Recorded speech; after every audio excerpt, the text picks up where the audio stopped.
Hi, welcome to my December manga reading. So this is just going to go over everything I read in December. And right now I'm filming, it's January 1st, so Happy New Year. Hopefully this one is better than the last, but one of the things that did make it bearable for me was manga. So I'll just share what I read this month. And the first thing I read was Dr. Stone, volumes 9 through 13. I've already done first impressions, and then I've done like this in my November reading, but I'm still really enjoying Dr. Stone. I know it's a hit and miss for some people, but it's definitely a hit for me. And they're entering like a new-ish arc, which is really interesting. A lot of new characters. I was not expecting that. Maybe I'm not like super familiar with like long-running shonen series and how they work, but like to me it was surprising that they moved on to the next thing already, and I'm excited to see where it goes. And this volume in particular had a lot of nice art. I really liked it. If you know, you know. But yeah, I have one more volume of this, and I've been like kind of saving it because I know volume 15 doesn't come out until like March I think, or February. So I'm trying to preserve it as much as possible. So I don't know when I'm going to read the last volume, but yeah, I'm really enjoying this so far. And I'm tempted to keep reading on the Shonen Jump app, but I kind of like to wait for the physicals. I think it's more fun that way. So yeah. And next I read Our Dining Table. This is a one-shot like BL manga, and yeah, so basically it's about two men trying to get back on their feet after certain events brought together by food. This is about cooking, and then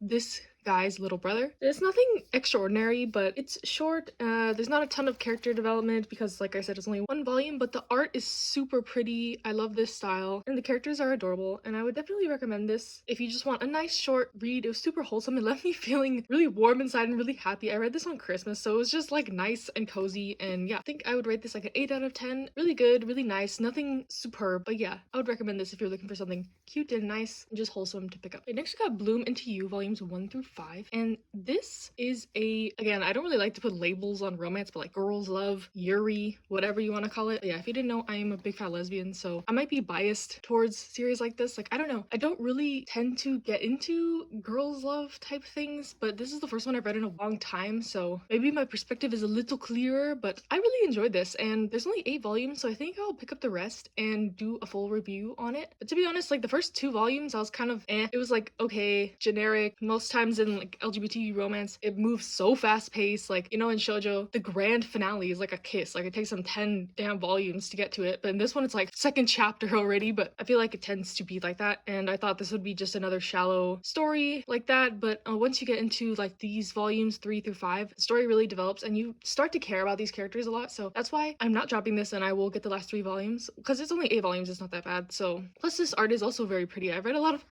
series with pretty art this month, which I'm happy about. So yeah. And the last thing I read is Cross Game Omnibus 1. This is volumes 1 through 3. And this, if you know me, I love my baseball manga, weirdly enough. Like, I don't like baseball at all, but like something about it just gets me every time. But this is so far not really about baseball. It's more of a slice of life drama thing with baseball added. And I was reading this at my parents' house, and like the end of the first volume was just like a plot twist I wasn't expecting. Like, I don't know if I just missed it in the synopsis what happens, but like I was almost about to cry, and my mom was like, what the heck are you reading? But yeah, I was like freaking out over that. So yeah, this is really interesting. I really like it so far. The art style is very simple. Like, this is simple, and I don't mind that. Like, I think this would be really easily digestible for a younger person as well. Nothing complicated, nothing fancy. And I did buy the next 2 omnibus, 2 and 3, and I believe there's 8 or 9. So if I like those, I'll keep continuing. But yeah, I was kind of daunted by reading in this format because I tend to not like big books. Like, I found myself straining my hand to try to keep like the spine flat when reading, and it's kind of annoying to do that. So I wish they were in singles, but I picked this up for really cheap. If you saw them, I don't know if this haul has come out yet, but yeah, I picked this up for pretty cheap, so